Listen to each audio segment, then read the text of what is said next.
मैंने हक और सच का साथ दिया। मैंने लोगों को वही बताया जो जानना उनका हक था। लोग अक्सर ये पूछते हैं, क्या इस मुल्क में सच बोलने की आज़ादी है? मैं बोलता हूँ, चाहे बढ़ जाए जितना भी अंधेरा, रोशनी अपना रास्ता ढूंढ लेती है। आपको कोई भी कैद कर सकता है, लेकिन हक और सच का रास्ता कोई नहीं रोक सकता। सच की आवाज़। अब तक डॉक्टर दानिश के साथ।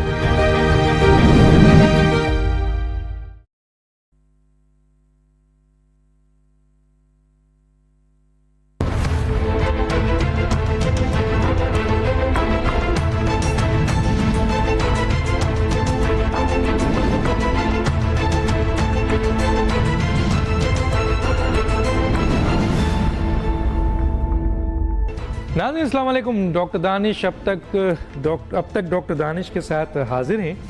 आज मेरे साथ दो अहम गेस्ट हैं, तो मैं कोशिश कर रहा हूं कि मैं इंट्रो भी ना दूं ताकि उनके जवाबात आप तक पहुंचाए जाएं। दोनों अहम गेस्ट हैं। मेरे साथ हैं जनाब सेनेटर डॉक्टर आसिफ किरमानी साहब, वो हमारे साथ मौजूद हैं, रहनुमा पाकिस्तान मुस्लिम लीग नून, बड़ा अहम नाम।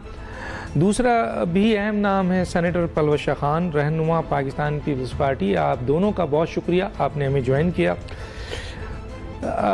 सवाल किससे करूं? दोनों अहम हैं, लेकिन लेडीज़ फर्स्ट पे हम आ जाते हैं। पलवशा खान, अगर सेनेटर डॉक्टर आसिफ किरमानी साहब को कोई एतराज़ ना हो तो सवाल सेनेटर पलवशा खान से स्टार्ट कर देते हैं। ठीक है, तो मैं आ जाता हूँ। पलवशा खान साहबा, मैं आपसे जो सवाल करना चाहता हूँ वो ये है कि अब जबकि ये हुकूमत ख़त्म हो गई है और असम्बली डिज़ोल्व कर दी गई है और असम्बली कबल अज़ वक्त डिज़ोल्व हुई है, इस पर तो मैं आगे जाके क्वेश्चन करूँगा, लेकिन मेरा जो सवाल है वो ये कि 16 महीने की इत्तेहादी हुकूमत थी जिसके दो मेन कैरेक्टर थे, जिसमें सबसे ज़्यादा अफराद इन्हीं दो पार्टीज़ के थे, एक PMLN और एक पीपल्स पार्टी। तो इस 16 महीने में पाकिस्तान पीपल्स पार्टी या इत्तेहादी हुकूमत ने आवाम के लिए क्या ऐसे काम किए हैं जिसको लेकर आइंदा इलेक्शंस में आप जाएंगी? मैं ज़रा इस पे से पहले आ जाता हूं, दोनों का पॉइंट ऑफ व्यू ले लेता हूं। जी पलवशा खान साहबा, क्या कहेंगी? देखिए डॉक्टर साहब, बात यह है कि ये 16 माह कोई फूलों की सेज तो नहीं थे। ये ख़ासे गैर मामूली से सूरत हाल थी जिसमें हम लोग जिसमें हम लोगों ने हुकूमत ली और अदम एतमाद हुई। ये भी तारीख़ इस पर लिखेगी बाद में कि किस तरीके से जो है किन हालात में हुकूमत आई।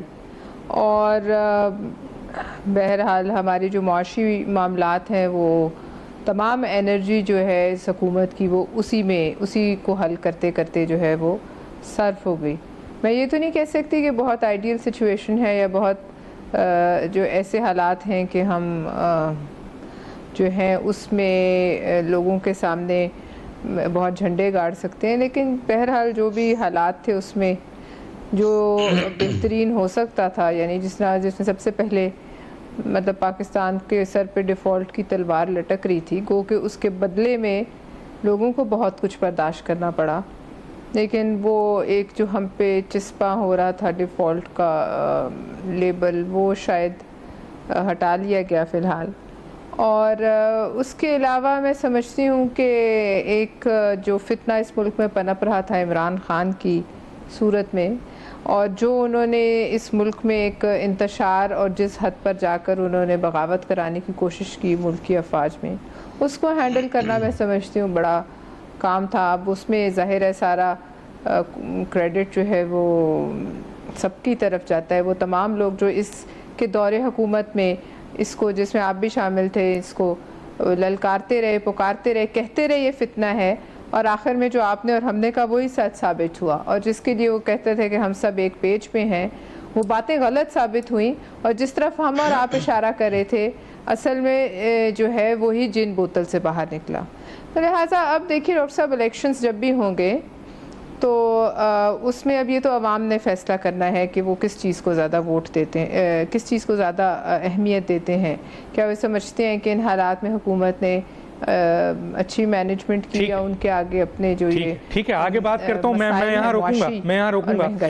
मैं ज़रा सेनेटर डॉक्टर आसिफ किरमानी साहब की तरफ आता हूँ। सर, यही सवाल लेकर कि सबसे मेजर पार्टनर तो सर इस इत्तेहादी हुकूमत के आप हैं, वज़ीर आज़म आपका है, फैसले आपके ऊपर छोड़ दिए जाते थे, और आप जब जाएंगे इस वक्त आवाम के पास, तो इस 16 हुकूमत के कौन से कारनामे लेके ऐसे जाएंगे जिस पे आवाम आपको सपोर्ट करेगी? एक सवाल, क्योंकि मैंने अभी स्टेटमेंट सुना है, शाहिद खाकान अब्बासी आपके बहुत बड़े लीडर हैं और PMLN से ताल्लुक़ है और साबिक़ वज़ीर आज़म भी रह चुके हैं। उन्होंने तो कहा है कि पाकिस्तान की आपके तारीख़ की बदतरीन पार्लियामेंट थी है, तो उन्होंने पार्लियामेंट को बदतरीन कहा, इसका मतलब है बदतरीन हुकूमत है।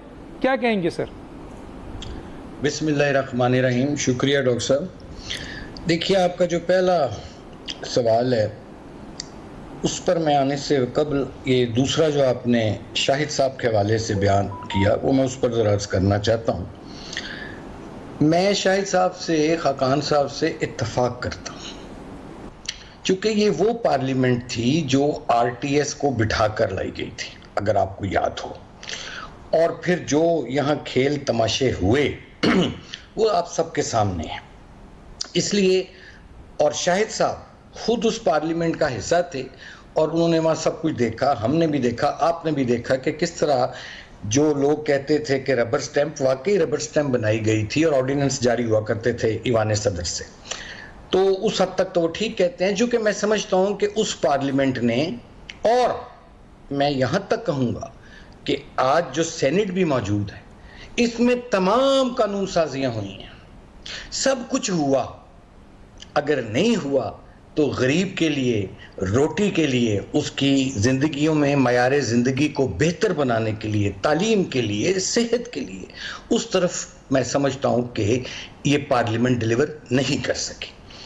अब आपका सवाल कि हम इलेक्शन में क्या लेकर जाएंगे, क्या चूरन बेचेंगे, तो देखिए डॉक्टर साहब, ये एक बहुत मुश्किल लम्हा है इस वक्त PDM की जमातों के लिए। क्या हर जमात अलहदा इलेक्शन में जाती है, अलायंस में जाती है? इसको छोड़कर अगर हम देखें कि हमारे पास सिर्फ एक बात है लोगों को बताने के लिए, अगर वो हम लोगों को कन्विंस कर गए। मैं अपनी पार्टी की क़यादत को भी बारहा कह चुका हूं कि देखिए, हमारा मुकाबला इमरान खान से हरगिज़ नहीं है, हमारा मुकाबला महंगाई से है, हमारा मुकाबला गुर्बत से है, हमारा मुकाबला बेरोज़गारी से है। अब ये जो चीज़ें हैं, देखिए, जो एंड यूज़र है ना, मेरे जैसा, आप जैसा, जो शख्स जौन सा है, एक मिडिल क्लास का आदमी, अपर मिडिल क्लास कह लें, उसको इससे गर्ज नहीं है, या गरीब भी, कि भाई IMF के साथ किसने मुआहदा तोड़ा, ब्रीच किसने किया, किसने कहा था कि मैं खुदकुशी कर लूँगा और अब वो कहता है मुझे जेल से निकालो। यानी कि ये सारी चीज़ें लोगों को मालूम है, किसने जाते जाते IMF के साथ मुआहदे को ब्रीच करते हुए और अपने पर्सनल गेन्स के लिए पाकिस्तान को डिफ़ॉल्ट के किनारे पहुंचा दिया। तो हमारा एक, तो हम ये कह सकते हैं अवाम में कि देखो, पाकिस्तान जो था, जो सुबह दोपहर शाम लोग कहते थे डिफ़ॉल्ट डिफ़ॉल्ट डिफ़ॉल्ट, अल्हम्दुलिल्लाह अल्लाह ताला के फजलो करम से और शहबाज शरीफ की और उसकी टीम की कोशिश से डिफ़ॉल्ट से पाकिस्तान तो बच गया है डॉक्टर साहब। लेकिन मुझे कहने दीजिए, अवाम डिफ़ॉल्ट हो गए हैं।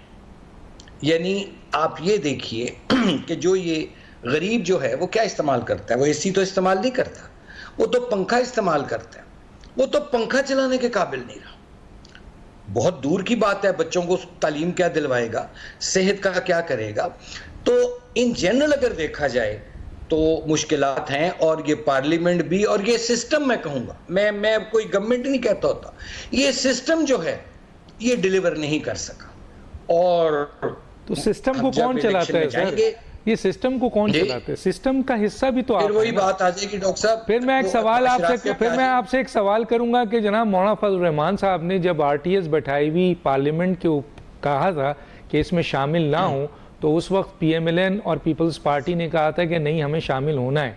और जब आप शामिल हो गए तो फिर उस पार्लियामेंट को अगर आप के अहम तरीन लीडर ख़राब कह रहे हैं, तो सिर्फ इस बुनियाद पे नहीं कह रहे हैं कि वो RTS है, बल्कि वो इसी बुनियाद पे कह रहे हैं जो सेकंड पॉइंट आपने दिया है कि 54 से ज़्यादा, 63 से ज़्यादा आपने कानून साजी तो कर ली लेकिन पाकिस्तान के अवाम के लिए कुछ नहीं किया, गरीब अवाम के लिए। और आपके कारनामे में 16 महीनों में बहुत सारे केसेस विड्रॉ हुए, बहुत से लोग बरी हो गए, बहुत अहम अहम नैब के चीज़ें आ गई जिससे बहुत लोगों को फ़ायदा पहुंचा, लेकिन आम आदमी को फ़ायदा नहीं पहुंचा सके आप। तो कहने का मतलब ये है कि मैं थोड़ा सा इस पे चाहूँगा, फिर मैं पलवश शाह की तरफ आता हूँ कि सर अगर आप इसको मानते क्यों नहीं हैं कि इस RTS से बड़ी पार्लियामेंट में आप मौजूद रहे आखिरी वक्त तक, आपकी हुकूमत डिलीवर नहीं कर सकी और आवाम के सिलसिले में आप कुछ लेके नहीं जा रहे हैं इलेक्शन में? डॉक्टर साहब, मैंने तो अर्ज किया कि हमारे से तो पहले भी गलती हुई भाई। एक अदम एतमाद जब कर ली थी, वो आईनी तरीका था, वहां तक ठीक था, फौरन इलेक्शन में चले जाना चाहिए था, तब नहीं गए हम। और फिर उसके बाद आप देखिए, मैं तो साफ बात करूंगा कि मेरे पास कोई जवाब नहीं है कि मैं लोगों को जाके मैं ये IMF के गोरख धंधे और या फिगर्स बताता रहूं। लोग कहते हैं कि रोटी की ये कीमत है, आटे की ये कीमत है, घी की ये कीमत है, ये these are the realities doctor साहब, जो लोगों को बाइट कर रही हैं। लोगों के घरों के बजट तबाह हो गए हैं, और जिस शख्स ने तबाह किया है उसका तो जो अंजाम होना है या हो रहा है वो तो दुनिया देख रही है। जिसने ना सिर्फ माशियात को तबाह किया, इस मुल्क की खलाकियात को तबाह किया। लेकिन सर, जो बाजार में आदमी बैठा है, जो गरीब और मिडिल क्लास का बंदा है, वो ये भाषण सुनने को तैयार नहीं है। वो कहता है मुझे 50 रुपए बिजली का यूनिट पड़ रहा है, आटा 160 रुपए किलो चला गया है। वो कहता है मुझे बताओ मैं कहां से अपने खर्चे पूरे करूं, बच्चों को पढ़ाऊं, बूढ़े माँ बाप को मैं दवाइयां ला के दूं, बिजली के बिल दूं, अपना किचन चलाऊं, क्या करूं? मैं कह रहा हूं उनमें उन मानों में देखा जाए तो इन जनरल मैं बात भी करूं तो डॉक्टर साहब, पिछले 75 सालों से जिस क्लास को हमें केटर करना चाहिए था, डिलीवर करना चाहिए था, उसको नहीं किया। ये अशराफिया का मैं रोना क्यों रोता हूं? मैं इसलिए अशराफिया का रोना रहता हूं कि ये अशराफिया पाकिस्तान को खा गई है। सर, आपकी पार्टी में 90% ये अशराफिया मौजूद है, 95 हर जगह मौजूद है, हर जगह मौजूद है डॉक्टर साहब। चले मैं आगे बात करता हूं। मैं जरा पलवश शाह से एक अहम क्वेश्चन, ये अशराफिया हर जगह मौजूद है, हर जगह आप देखें आपको हर शोबे में नजर आएगी। तो जाहिर है इसमें लीडरशिप की तो बहुत बड़ी कमज़ोरी हुई। मैं आता हूँ पलवश शाह, मेरी समझ में ये नहीं आता है कि इसमें डिस्प्यूट भी सुना है PMLN में, तादियों में, JUI में, पीपल्स पार्टी में, कि एक तरफ तो हम सुन रहे हैं कि जी और हो गया वो काम कि जी 90 दिन में इलेक्शन हो, तो 60 दिन में क्यों नहीं? जबकि कानून में 60 दिन मौजूद है और जितनी जल्दी इलेक्शन होगा, इलेक्टेड हुकूमत आएगी, वो बेहतर है। तो क्या पाकिस्तान पीपल्स पार्टी जल्दी इलेक्शंस के लिए तैयार नहीं है? और फिर दूसरी चीज़, हम ये भी सुनने में आ रहा है कि जनाब निगरां हुकूमत को तवालत दी जाएगी, और निगरां हुकूमत जो है वो 6 महीने से 1 साल, बल्कि कुछ लोग तो 2 साल कह रहे हैं। तो क्या पीपल्स पार्टी इस बात को हजम कर सकेगी कि वो 90 डेज से आगे जाए? देखिए डॉक्टर साहब, सारी जो फैसले उनकी, ज़ाहिर है एक पार्टी तो ज़िम्मेदार भी नहीं होती और एक पार्टी की चलती भी नहीं है। ये 90 दिन का भी जो फैसला हुआ होगा सबकी मर्ज़ी से हुआ होगा, मंशा से हुआ होगा। शायद उसमें हमारे अलावा भी कुछ लोग चाहते हों कि जल्दी हो जाए, उनकी नहीं चली होगी, क्योंकि जब आप सब साथ बैठ के हुकूमत करते हैं तो फिर फैसले भी साथ ही लेने हैं। अब दरअसल बात यह है कि इस वक्त जो एक सेंसस पर मसला बना हुआ है कि CCI ने 2023 का सेंसस जो है उसको ओके कर दिया है, तो इसका मतलब तो ये है कि उसमें जो जहाँ तक हमें इल्म है कि मिनिमम एक टाइम है 4 माह का, शायद आइन में स्टिपुलेटेड, जो कि चाहिए हल्का बंदियों के लिए। फिर लोग कोर्ट्स कचहरियों में जाते हैं। इसलिए देखिए इस वक्त मैं आपको एग्जैक्ट तो नहीं बता सकती, कोई पाकिस्तान में आपको ये नहीं बता सकता, जैसे आपने ख़ुद कहा कि अब इलेक्शंस कब होंगे। अब मामलात चूँकि इतने, मैं आपको ये कह रही थी, एक बड़ी गैर मामूली हालात में हुकूमत बनी, फिर चली, फिर आप सोचिए इस मुल्क में कितनी दफ़ा ऐसा हुआ कि फ़ौज ने बगावत इस तरह ओपनली कराने की कोशिश की गई, और इलेक्टेड मेंबर्स ऑफ पार्लियामेंट अपने लीडर के कहने के ऊपर वो ऐसी हसास तनसीबात पर, GHQ पर इधर उधर पहुंच गए, क्या नहीं हुआ। और दुनिया ने हमारा तमाशा देखा। लिहाजा अब मैं डॉक्टर साहब आपको ये जवाबात बहुत से जो हैं अगर दूंगी तो गलत बयानी होगी कि क्या होगा, कैसे होगा, क्या हम हज़म करेंगे। अब चूंकि हमें सिस्टम का हिस्सा रहे हैं तो आप पीडीएम का तो हिस्सा, पलवशा आप पीडीएम का हिस्सा नहीं है, आप हुकूमत का जरूर हिस्सा हैं। और आप हुकूमत से तो अब अलग हो गई है ना, अब आप तो इत्तेहाद का भी हिस्सा नहीं है, अब आप आज़ाद हैं। लेकिन ये जो बात आ रही है PMLN की तरफ से, उनके ही ज़्यादा लोग कह रहे हैं कि जनाब इलेक्शन तो इस साल भूल जाएं। हालांकि आपने बड़ा अहम पॉइंट रेस किया है और वो ये पॉइंट है कि जी सेंसस की मेरा ये सवाल था कि आखिरी मौके पे जबकि सेंसस कंप्लीट हो चुका था तो इतना डिले मुश्तरका मफादात कौंसिल का इजलास क्यों बुलाया गया। दूसरा ये कि नोटिफिकेशन क्यों देर से जारी किया जा रहा है। अगर ये पहले हो जाता तो 4 महीने 3 महीने के अंदर कवर हो जाता तो ये इलेक्शन तो अर्ली हो सकता था। तो अब आपका इंडिपेंडेंट फैसला चलेगा, जिस तरह पीपल्स पार्टी ये कहती है। डॉक्टर साहब कैसी बातें करते हैं डॉक्टर साहब, हमारी आपके हर सवाल का जवाब नहीं मिल सकता आपको। सबसे पहले तो आप ये समझ लें कि मैं आपके हर सवाल का जवाब नहीं दे सकती। बहुत सी ऐसी बातें जो आप खुद समझ लें। बात यह है कि इस वक्त जो है इस सेंसस पर भी बहुत से जो हैं सूबों को जो है उस पर एतराज़ात हैं, समेत हमारे सिंध के सूबा सिंध को। अब बात यह है कि पीपल्स पार्टी बेशक आज़ाद हो चुकी है, PDM का हिस्सा नहीं थी, लेकिन पार्टी हम हुकूमत में थे, हमारे पास अहम मिनिस्ट्रीज़ थी। लेकिन अब हमने फैसला करना है कि अगर इन हालात में जो भी इस वक्त ग्राउंड पे हमारी ताकतें हैं, ये पॉलिटिकल कुव्वतें हैं, वो इसी अखाड़े में खेलेंगी ना डॉक्टर साहब। इस अखाड़े से हम बाहर कूद के तो नहीं, जो हमें मयसर हालात हैं उनमें से ही हमें रास्ता निकालना है। और इस वक्त जो मयसर हालात हैं, जो ग्राउंड रियलिटीज़ हैं, वो वही है जो आपके सामने हैं। अब इस वक्त ये कहते हैं ना एग्जैक्ट डेट, अभी तो इलेक्शन कमीशन ने इसका ऐलान करना है। अब आप देखें इलेक्शन कमीशन क्या ऐलान करती है, कौन आता है केयर टेकर जो है चीफ मिनिस्टर। हर चीज़ तो पीपल्स पार्टी की किस तरीके से मानी जाएगी, कि किस तरीके से चलेगी। पीपल्स पार्टी ने अपना बयान कर दिया है, एक जो उनकी असूली पोजीशन है कि इलेक्शन जल्दी होने चाहिए, हमें यही सूट करता है। लेकिन वो कब होते हैं, मुस्लिम लीग नून का उस पर क्या अपना इतराज़ है, क्या उनकी भी जो है इस मामलात में किस हद तक उनकी जो है वो अपनी मर्जी चला पाएंगे, क्या बाकी जमातें, बाकी सूबे। और ये सेंसस के इश्यूज़, ये कोई इतने छोटे मसाइल नहीं। हम इस वक्त एक बड़े गंभीर से हालात में हैं, इस बात का हमें इदराक होना चाहिए। हमें ग्राउंड रियलिटीज़ पर ना हकीकत पर मबनी बातें करनी चाहिए। असूली तौर पे बहुत कुछ जो नहीं होना चाहिए था इस मुल्क में वो होता रहा ना, आपने देखा। तो असूल पे तो हम रहने की कोशिश कर सकते हैं, लेकिन अब चूंकि हालात ऐसे हो गए, हमें कोशिश करनी चाहिए कि मुल्क के लिए बेहतरी, और ये जो हमारी कौम पिस रही है महंगाई की चक्की में, इससे किसी तरह इसको निकाला जाए।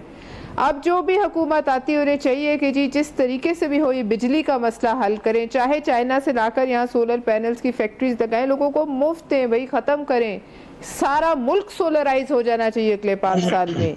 और इसी तरह जो एग्रीकल्चर पे अभी बड़ा इनिशिएटिव पाक फौज ने भी लिया, इसको मतलब हमारी ब्रेड बास्केट, पेट हमारे भरे हों तो हम कुछ कर सकते हैं। मैं समझती हूँ ये पहले बेसिक जो नेसेसिटीज़ हैं इनको हमें टारगेट करना चाहिए। और जाहिर है इलेक्शंस तो होने ही हैं, क्योंकि ये जमहूरियत है, हम कोई इस वक्त तक तो जमहूरियत ही कहलाते हैं। ठीक है जनाब। सेनेटर डॉक्टर आसिफ किरमानी साहब, आप जिस सियासी जमात से ताल्लुक़ रखते हैं उसके 2-3 अहम वज़रा ने इस बात का इशारा दिया है कि इस साल इलेक्शन नहीं है, अगले साल है।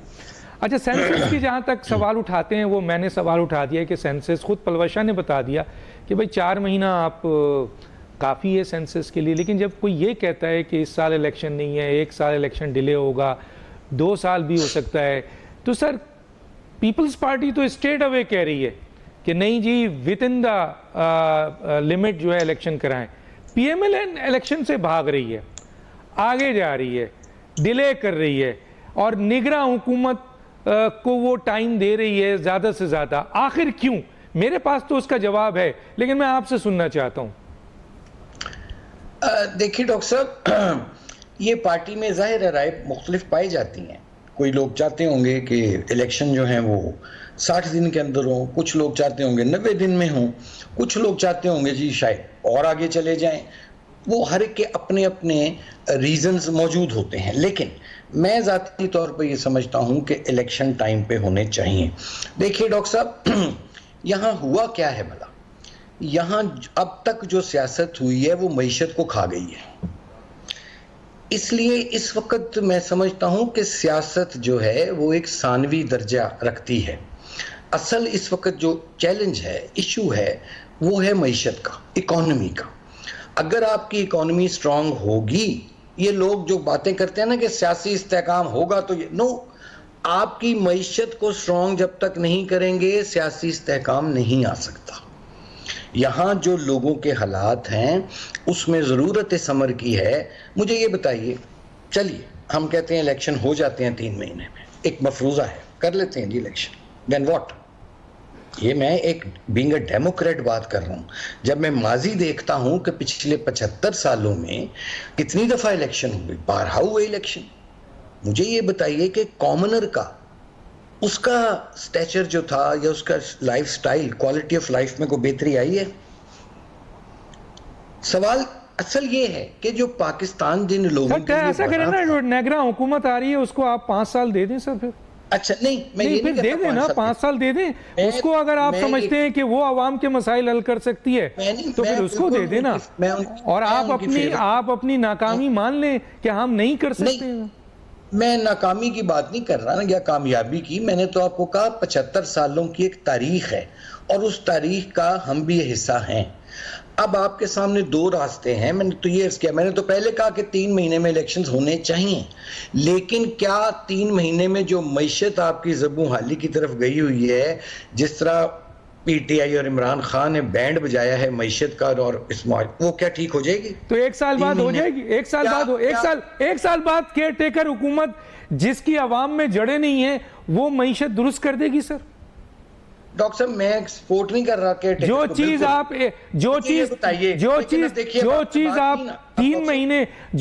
3 महीने में डिजास्टर अगर हुआ, अल्लाह ना करे, उसको आप संभालेंगे। अगर इसी निगरां हुकूमत को 1 साल का डिजास्टर अब संभालेंगे तो आप नहीं समझते सर कि ज्यादा देर से संभालेंगे और ज्यादा बड़ा डिजास्टर हुआ तो वो आपके लिए ज्यादा नुकसानदेह? मैं तो ये अर्ज कर रहा हूँ डॉक्टर साहब, मैं तो इस फेवर में नहीं। मैंने तो पहले कह दिया 3 महीने इलेक्शन कराओ, लेकिन मैंने तो एक जनरल बात की कि इस मुल्क में जमहूरियत भी रही, इस मुल्क में गैर जमहूरियतवार भी रहे, ये निगरान भी आए, आम आदमी की जिंदगी पर क्या फर्क पड़ा? मेरा ये रोना है। उस पस मंजर में मैंने कहा कि अगर इलेक्शन 3 महीने में हो जाते हैं तो क्या रातों रात तब्दीली आ जाएगी? क्या गरीब आदमी का रोटी का मसला हल हो जाएगा? इसलिए मैंने कहा कि इस पर अभी सारे बैठे हैं, इसको मईशत को कंट्रोल करो, मईशत को पहले देखो। लोगों के घरों में फाके हैं, लोगों ने बच्चे उठा लिए अपने पकड़ के। इशू क्या है? इशू यही है जो मैंने आपके साथ पहले भी डिस्कस किया था, जो प्रॉब्लम है पाकिस्तान का, चाहे वो निगरानों में हो चाहे वो इलेक्टेड लोगों में हो, प्रॉब्लम वही है डॉक्टर साहब, अशराफिया is not ready to sacrifice in this country. वो पार्लियामेंट में भी मौजूद है, वो हर इदारे में मौजूद है, वो आपके मीडिया में भी मौजूद है अशराफिया भाई। तो उसका सर सफाया कौन करेगा सर? आवाम तो इस काबिल नहीं है सर, आवाम तो इस काबिल नहीं है सर। हम तो मुतासरीन में शामिल है ना, तो सर तो फिर कौन करेगा? अशराफिया तो सर बताएं ना, इन अशराफिया तो सियासी जमातों में 90% मौजूद है, पार्लियामेंट में आप कह रहे हैं मैं तो सियासत।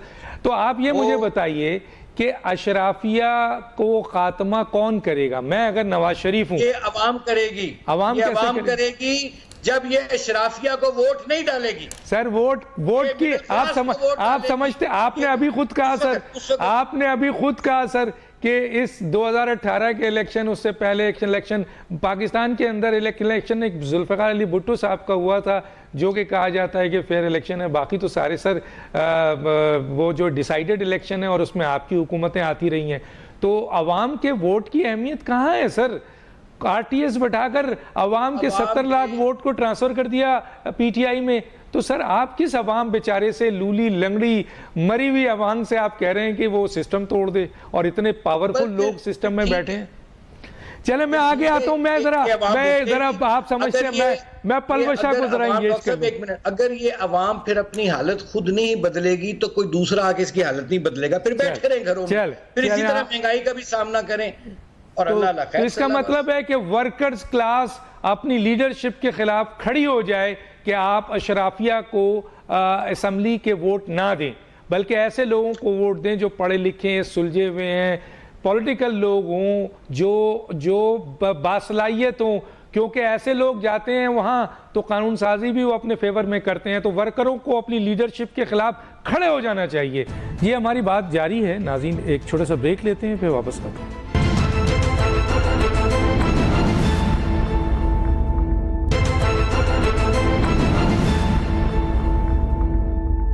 Welcome back. Senator Palwasha Khan साहब, आप पाकिस्तान पीपल्स पार्टी इस बात पे क्लियर है, जो मुझे नज़र आ रहा है कि सिर्फ जरदारी साहब कहते हैं कि जी अगला इलेक्शंस जो भी होगा पीपल्स पार्टी की हुकूमत बनेगी। तो मेरा सवाल ये होगा कि क्या ऐसी ग्राउंड रियलिटीज़ हैं जिसके ऊपर पीपल्स पार्टी ये दावा कर रही है कि अगली हुकूमत उसकी होगी, और इसमें भी वो क्लियर है कि अगला वज़ीर आज़म बिलावल भुट्टो जरदारी होंगे, कोई इसमें वो जो है ना तीसरा या दूसरा बंदा नहीं है, क्लियर है, पीपल्स पार्टी क्लियर है।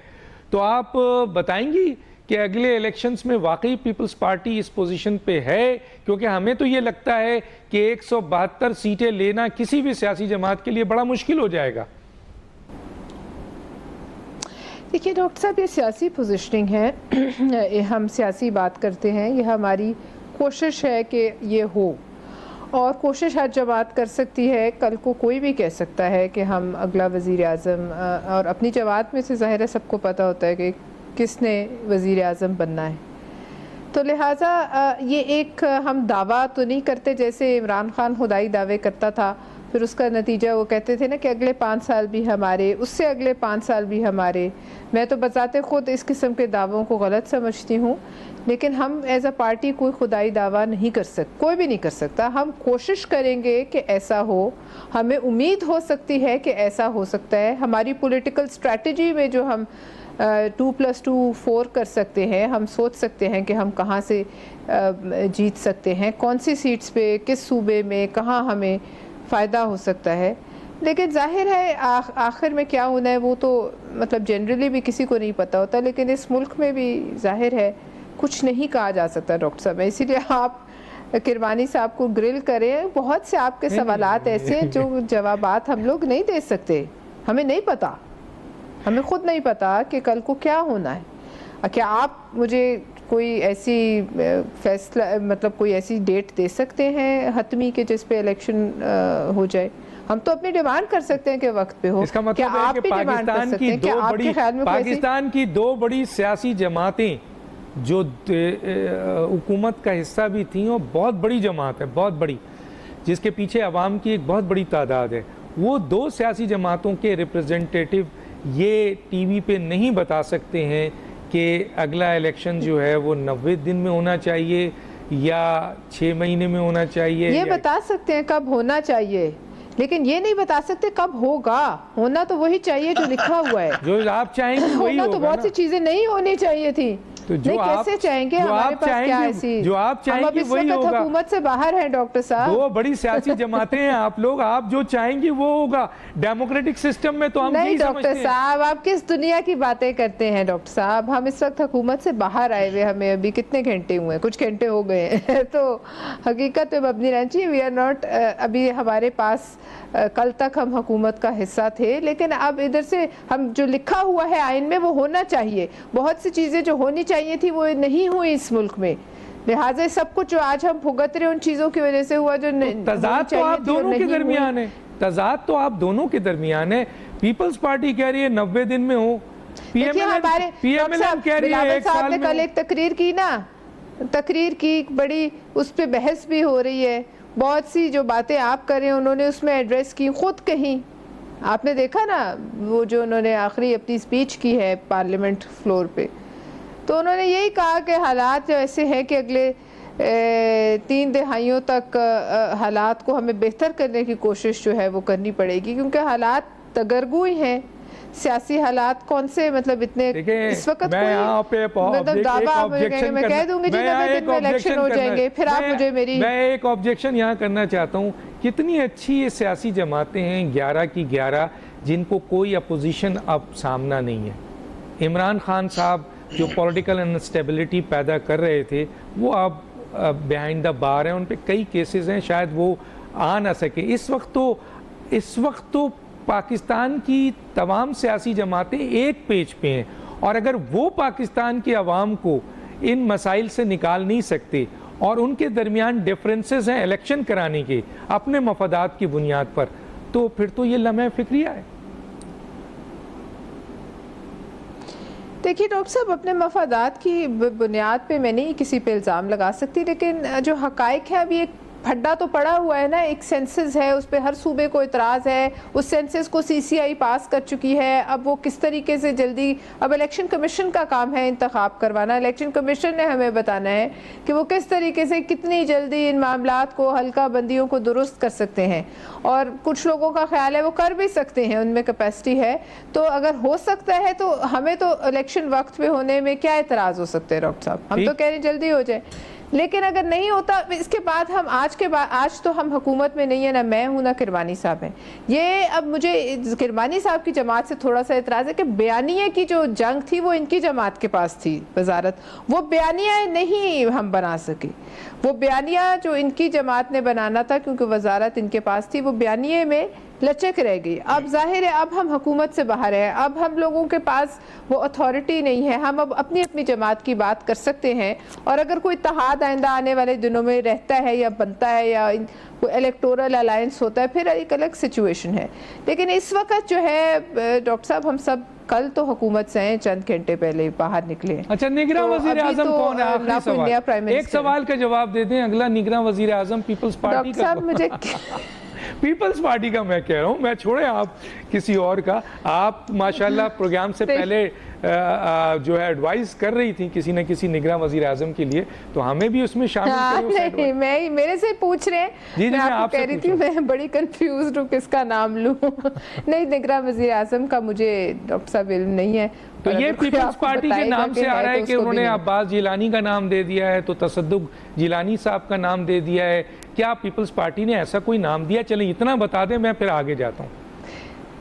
देखिए, नाम तो दिए हैं ना, पीपल्स पार्टी ने दिया होगा कोई नाम, अब वो कौन है मैं आपको इस वक्त ये कंफर्म नहीं कर सकती। लेकिन अगर आपको कोई भी पूरे पाकिस्तान ने बताया कि ये बंदा बन रहा है, तो वो झूठ बोल रहा होगा। बहुत सही जी, मैं आपको रोकूंगा यहाँ, एक ब्रेक के लिए कहा जा रहा है। नाज़रीन, एक छोटा सा ब्रेक, फिर वापस आते हैं।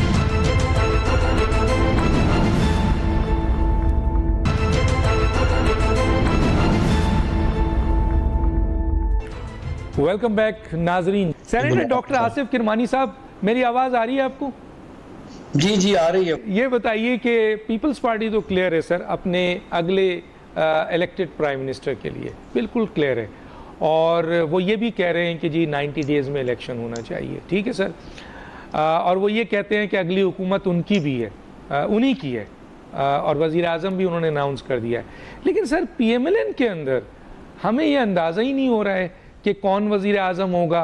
कुछ आपके लोग नवाज शरीफ का नाम ले रहे हैं, कुछ आपके अहम तरीन मिनिस्टर जो है वो शहबाज शरीफ का नाम ले रहे हैं, कुछ जो हैं वो ये कहते हैं कि मरियम नवाज साहिबा अगली वज़ीर आज़म होंगी।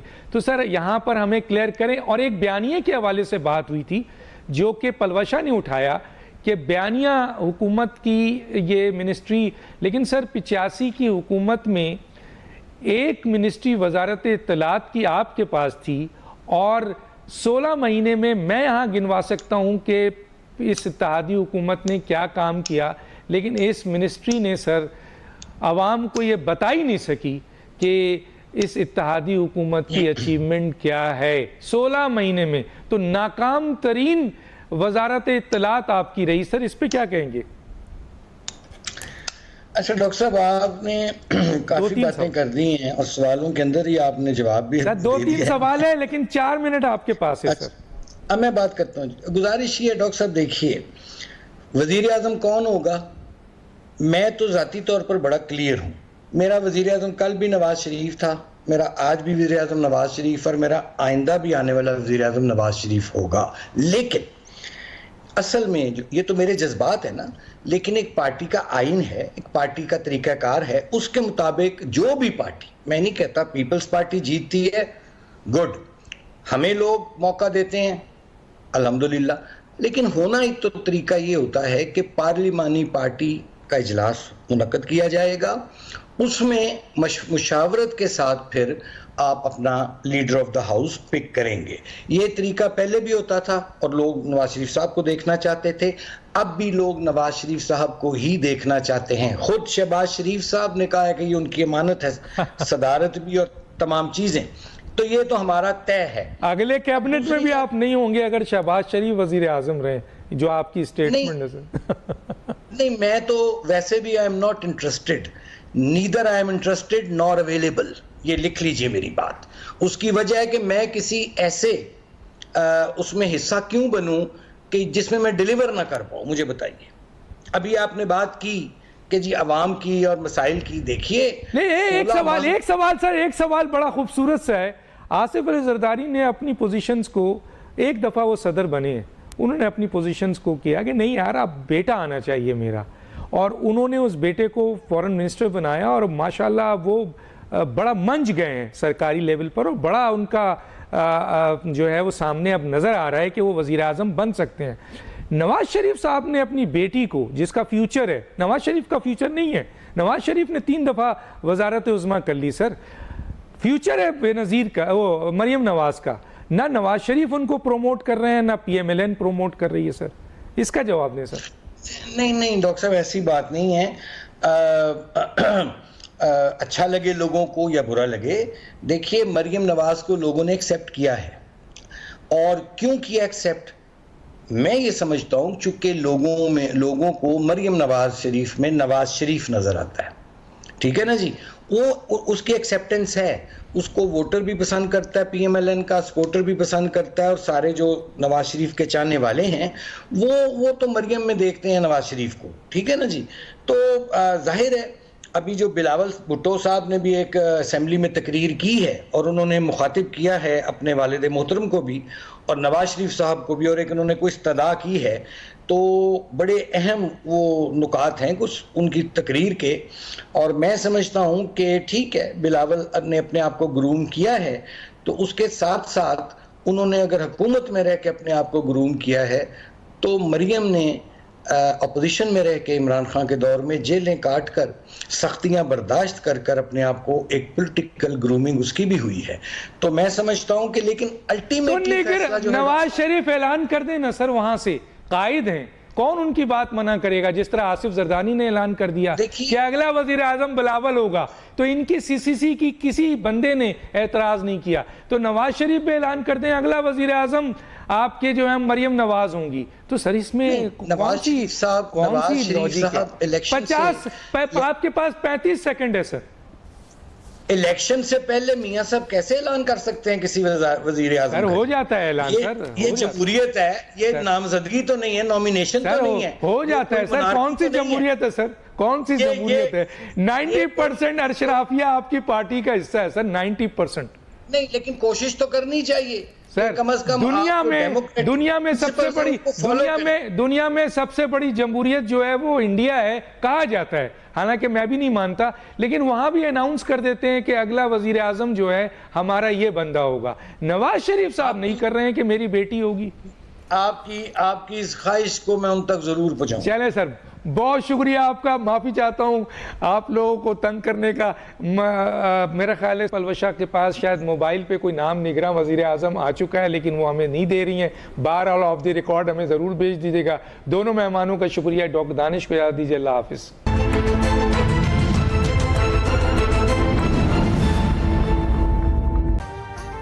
अभी सब्सक्राइब करें ताकि कोई खबर रह न जाए।